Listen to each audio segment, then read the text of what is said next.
পরীক্ষার জন্য ইংরেজি গ্রামারের খুব গুরুত্বপূর্ণ একটা টপিক হল অ্যাডভার্বিয়াল ক্লজ। চলুন আজকের এই বিশ্লেষণে আমরা টপিকটা একেবারে জলের মতো সোজা করে ফেলি।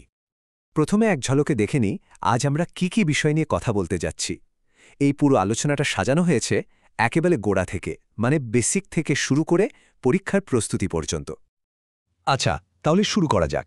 অ্যাডভার্বিয়াল ক্লজ জিনিসটা ঠিকমতো বুঝতে হলে এর দুটো মূল উপাদানকে আগে একটু চিনে নিতে হবে।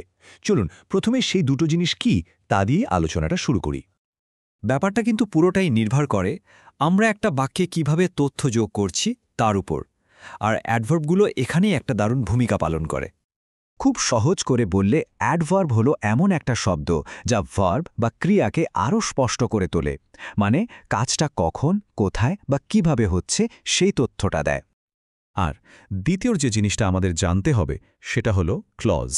ক্লজ হলো আসলে একটা ছোট বাক্য যার নিজের একটা সাবজেক্ট আর একটা ভার্ব থাকে, আর এটা একটা বড় বাক্যের অংশ হিসাবে কাজ করে। চলুন এবার দেখি এই দুটো জিনিস মানে অ্যাডভার্ব আর ক্লজ একসাথে মিলে কিভাবে আরও শক্তিশালী একটা গ্রামাটিক্যাল স্ট্রাকচার তৈরি করে।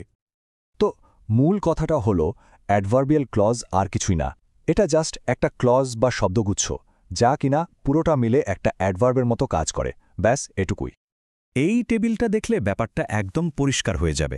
খেয়াল করে দেখুন তো, আর্লি, ইন দ্য ডন আর ওয়েন দ্য সান রোজ, এই তিনটার কাজ কিন্তু একই। প্রত্যেকটাই একটাই প্রশ্নের উত্তর দিচ্ছে, সে কখন ঘুম থেকে উঠেছিল। দেখলেন তো কিভাবে একটা শব্দ থেকে শুরু করে একটা পুরো ক্লজ একই কাজ করতে পারে। এখন আসল মজাটা হলো অ্যাডভার্বিয়াল ক্লজ কিন্তু অনেক ধরনের তথ্য দিতে পারে। চলুন এক এক করে এই বিভিন্ন ধরনগুলো দেখে নেওয়া যাক। আমাদের লিস্টে প্রথমে আছে ক্লজ অফ টাইম। নাম শুনেই বোঝা যাচ্ছে এগুলো আমাদের বলে যে কাজটা ঠিক কখন হয়েছে। এই শব্দগুলো দেখলেই চট করে ধরে ফেলতে পারবেন যে এটা একটা অ্যাডভার্বিয়াল ক্লজ অফ টাইম। এগুলো সাধারণত ক্লজের শুরুতেই বসে। এই উদাহরণটা দেখুন। মূল বাক্যটা হল he wants went to Delhi. যদি প্রশ্ন করা হয় কখন গিয়েছিল, উত্তরটা আসছে when he was a student. এটাই হল আমাদের অ্যাডভার্বিয়াল ক্লজ অফ টাইম। এবার আমরা দেখব সেই সব ক্লজ যেগুলো আমাদের বলে দেয় কাজটা ঠিক কোথায় হচ্ছে বা হয়েছে। এই ধরনের ক্লজ চেনা আরও সোজা। সাধারণত ওয়ের অথবা ওয়ের এভার এই দুটো শব্দ দিয়েই শুরু হয়। এই যে বাক্যটা sit where you are asked to sit, এখানে where you are asked to sit এই পুরো অংশটাই কিন্তু একটা জায়গার কথা বলছে, তাই এটা একটা অ্যাডভার্বিয়াল ক্লজ অফ প্লেস। এবার আসা যাক সেই ক্লজগুলোতে যেগুলো আমাদের কোনো কাজের কারণ বা জাস্টিফিকেশন দেয়, মানে কাজটা কেন হলো তার উত্তর দেয়। যখনই কোনো বাক্যে কারণ বোঝানোর দরকার পড়ে তখন এই কনজাংশনগুলো ব্যবহার করা হয় অ্যাডভার্বিয়াল ক্লজ অফ রিজন শুরু করার জন্য। এখানে দেখুন সে ফেল করেছিল। কেন করেছিল কারণটা পরিষ্কার করে বলে দিচ্ছে এই ক্লজটি, because he neglected his studies.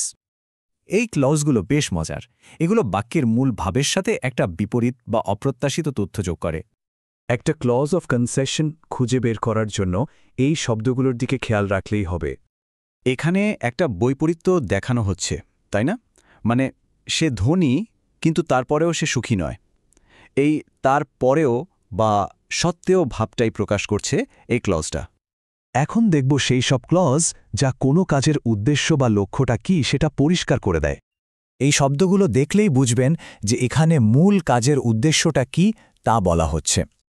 আমরা কেন পড়াশোনা করি, উদ্দেশ্যটা খুব সহজভাবে বলা হয়েছে, দ্যাট উই মে লার্ন, অর্থাৎ যাতে আমরা শিখতে পারি।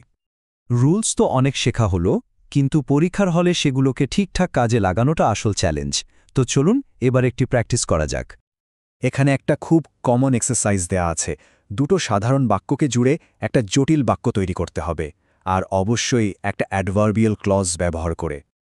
ভাবুন তো এই দুটো বাক্যকে একটা অ্যাডভার্বিয়াল ক্লজ দিয়ে কিভাবে যুক্তিসঙ্গতভাবে জোড়া যায়। চলুন পুরো চিন্তার প্রসেসটাকে আমরা 3টে সহজ স্টেপে ভাগ করে নিই, এতে ভুল হওয়ার চান্স একদমই থাকবে না। আর এই হলো আমাদের সঠিক উত্তর। এখানে as I was ill a adverbial clause of রিজনটা বাক্যের শুরুতেই বসেছে।